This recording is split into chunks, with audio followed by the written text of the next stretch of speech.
নমস্কার, তোমাদের সবাইকে সানা স্মাইল এডুকেশন সেন্টারে স্বাগত জানিয়ে আজকের পর্বটি শুরু করছি। আজকে তোমাদের জন্য নিয়ে চলে এসেছি, তোমরা যারা 2024 সালে মাধ্যমিক পরীক্ষা দেবে তোমাদের জন্য এবিটিএ টেস্ট পেপার থেকে আজকে সমাধান করে দেখাবো। ইতিহাস বিষয়ে বিভাগ গয়ের 3 দাগের যে সমস্ত বড় প্রশ্নগুলো আছে 2 নম্বরের সেই বড় প্রশ্নের উত্তরগুলো তোমাদের সমাধান করে দেখাবো। আর আগের ভিডিওতে আমরা আগের সেটগুলো তোমরা আগেই সমাধান করে দিয়েছি। তোমরা যারা এখনও দেখোনি, আমাদের ডেসক্রিপশন বক্সে লিঙ্ক দেওয়া থাকবে এবং তোমাদের প্লেলিস্টে গেলেও পেয়ে যাবে। চলো দেরি না করে মূল বিষয়ে যাওয়া যাক। প্রথম প্রশ্ন কি আছে দেখো, 3-1 আধুনিক ইতিহাস চর্চায় পরিবেশের ইতিহাস গুরুত্বপূর্ণ কেন? দেখো প্রশ্ন উত্তরটি দেখে নাও, প্রশ্নটি তার উত্তরটাও দেখে নাও। এখান থেকে তোমরা এই অবধি উত্তরটা লিখবে। চলো পরের প্রশ্ন দেখাই।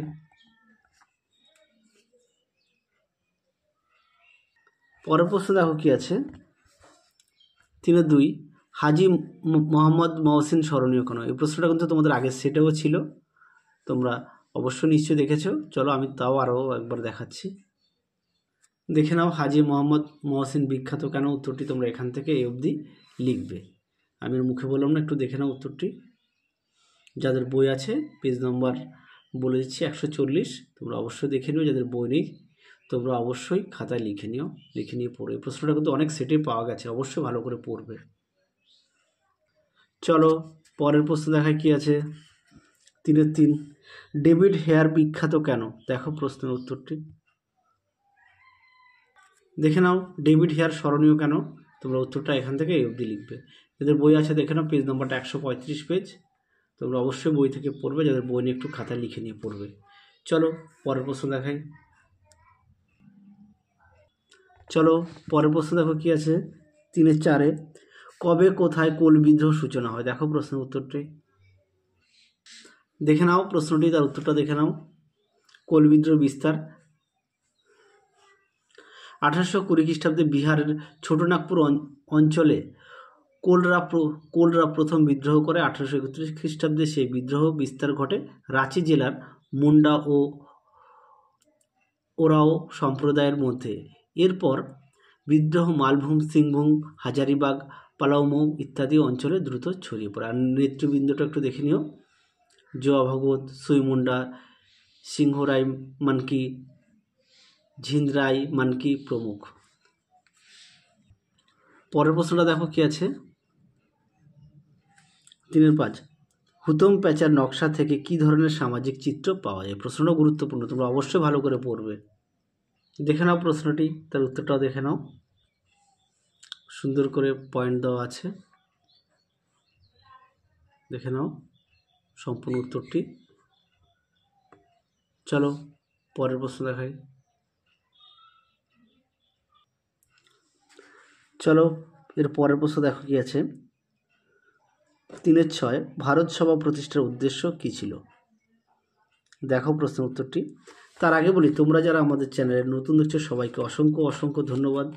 এখনও যারা আমাদের চ্যানেলটি সাবস্ক্রাইব করেনি, তোমাদের কাছে আমাদের বিশেষ অনুরোধ, আমাদের চ্যানেলটি সাবস্ক্রাইব করে পাশে থাকা বেল আইকনটি অল করে দেবে। তাহলে যখনই নতুন কোনো ভিডিও পাঠাবো সবার আগে তোমাদের কাছে নোটিফিকেশন পৌঁছে যাবে। ভিডিও ভালো লাগলে ছোট্ট একটা লাইক দিও, তোমাদের প্রিয় বন্ধুদের কাছে অবশ্যই শেয়ার করো, তাহলে তারাও খুবই উপকৃত পাবে। চলো প্রশ্নের উত্তরটা দেখো কি আছে, দেখে নাও প্রশ্নের উত্তরটি। ভারত সভা প্রতিষ্ঠার উদ্দেশ্য দেখো কি আছে, 1 নম্বরে দেশের জনমত গঠন করা, 2 নম্বর আছে ভারতের বিভিন্ন অঞ্চলের অধিবাসীদের ঐক্যবদ্ধ করা, 3 নম্বর আছে হিন্দু মুসলমানদের মৈত্রীর প্রসার ঘটানো, 4 নম্বর আছে রাজনৈতিক আন্দোলনের অশিক্ষিত মানুষদের যোগদানের ব্যবস্থা করা প্রভৃতি। চলো পরের প্রশ্ন দেখো কি আছে, 3-7 কে কবে ইউরাই অ্যান্ড সন্স এর প্রতিষ্ঠা করেন? দেখো প্রশ্ন উত্তরটি দেখে নাও। প্রশ্নটি কি বলেছে, বাংলা মুদ্রণের জগতে ইউরাই অ্যান্ড সন্স ছিল একটি বিখ্যাত সংস্থা। ইউরাই অ্যান্ড সন্স এর প্রতিষ্ঠা, দেখে নাও পয়েন্টটা, প্রতিষ্ঠাতা শিশু সাহিত্যিক উপেন্দ্র কিশোর রায়চৌধুরী ইউরাই অ্যান্ড সন্স প্রতিষ্ঠা করেন। প্রতিষ্ঠাকাল 1895 খ্রিস্টাব্দে ইউরাই অ্যান্ড সন্স প্রতিষ্ঠিত হয়। এই মুদ্রণ সংস্থা ছাপার ক্ষেত্রে খুব উন্নত ছিল। তোমরা উত্তরটা এখান থেকে এই অবধি লিখবে। চলো পরের প্রশ্ন কি আছে, 3-8 কার্লাইল সার্কুলার কি? এই প্রশ্নটা কিন্তু গুরুত্বপূর্ণ, তোমাদের অনেক সেটে পাওয়া গেছে, তোমরা অবশ্যই ভালো করে পড়বে। দেখে নাও প্রশ্নটি, তার উত্তরটাও দেখে নাও তোমরা। এখান থেকে আরও একটু অংশ আছে, দেখাচ্ছি, দাঁড়াও একটু ওয়েট করো। এখান থেকে উত্তরটা এ অবধি লিখবে, হ্যাঁ, এ অবধি লিখবে, কার্লাইল সার্কুলার, এখান থেকে এ অবধি। চলো পরের প্রশ্ন দেখো কি আছে। পরের প্রশ্ন দেখো কি আছে, 3-9 চৌরিচৌরা ঘটনার গুরুত্ব কি? দেখো প্রশ্ন উত্তরটি দেখে নাও। চৌরিচৌরা ঘটনার গুরুত্ব কি? সুন্দর করে পয়েন্ট দেওয়া আছে, মোটামুটি 5টা পয়েন্ট দেওয়া আছে, তোমরা অবশ্যই ভালো করে পড়বে। চলো পরের প্রশ্ন দেখো কি আছে।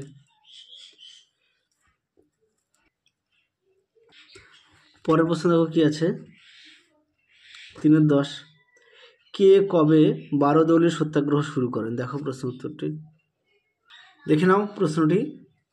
উত্তরটা দেখো, গান্ধীজি সত্যাগ্রহ আদর্শের সফল প্রয়োগ ঘটে 12 দলীতে। নেতৃত্ব, গুজরাটে 12 দলীয় সত্যাগ্রহের নেতা ছিলেন সর্দার বল্লভভাই প্যাটেল, তাকে সাহায্য করেন কুনবরজি মেহতা ও কল্যাণজি মেহতা। সূচনাকাল দেখো 1928 খ্রিস্টাব্দে ফেব্রুয়ারি মাসে 12 দলীয় সত্যাগ্রহ শুরু হয়। চলো পরের প্রশ্ন দেখো কি আছে, 3-11 20 শতকের ভারতের নারী আন্দোলনের 2টি বৈশিষ্ট্য উল্লেখ করো। দেখো প্রশ্নের উত্তরটি দেখে নাও প্রশ্নটি, তার উত্তরটাও দেখে নাও, সুন্দর করে দেওয়া আছে, এখান থেকে এই অবধি উত্তরটা লিখবে। চলো পরের প্রশ্ন উত্তরটা দেখো। পরের প্রশ্ন দেখো কি আছে, 3-12 মাস্টারদা সূর্য সেন কেন বিখ্যাত? দেখো প্রশ্ন উত্তরটি দেখে নাও। সূর্য সেন স্মরণীয় কেন? উত্তরটা তোমরা এখান থেকে আরও একটু অংশ আছে, এই অবধি লিখবে, হ্যাঁ, এই অবধি লিখবে, মাস্টারদা সূর্য সেন এই অবধি লিখবে। চলো পরের প্রশ্ন দেখো। পরের প্রশ্ন দেখো কি আছে, তাম্রলিপ্ত জাতীয় সরকার কি কি উদ্যোগ নিয়েছিল? দেখো প্রশ্ন উত্তরটি দেখে নাও প্রশ্নটি, তার উত্তরটা দেখে নাও। তাম্রলিপ্ত জাতীয় সরকার কি কি উদ্যোগ নিয়েছিল? উত্তরটা এখান থেকে এই অবধি লিখবে। দেখে নাও প্রশ্নটা, তার উত্তরটাও দেখে নাও।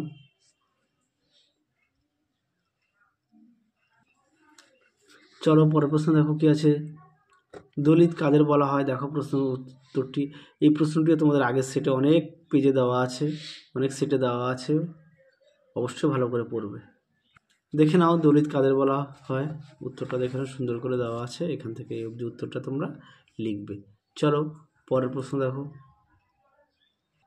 পরের প্রশ্ন দেখো, উদ্বাস্তু সমস্যা কি?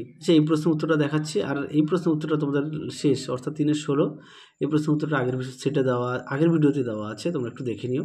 আর উদ্বাস্তুর সমস্যা কি? চলো প্রশ্ন উত্তরটা দেখাই, দেখে নাও প্রশ্নটি, তার উত্তরটা তোমরা এখান থেকে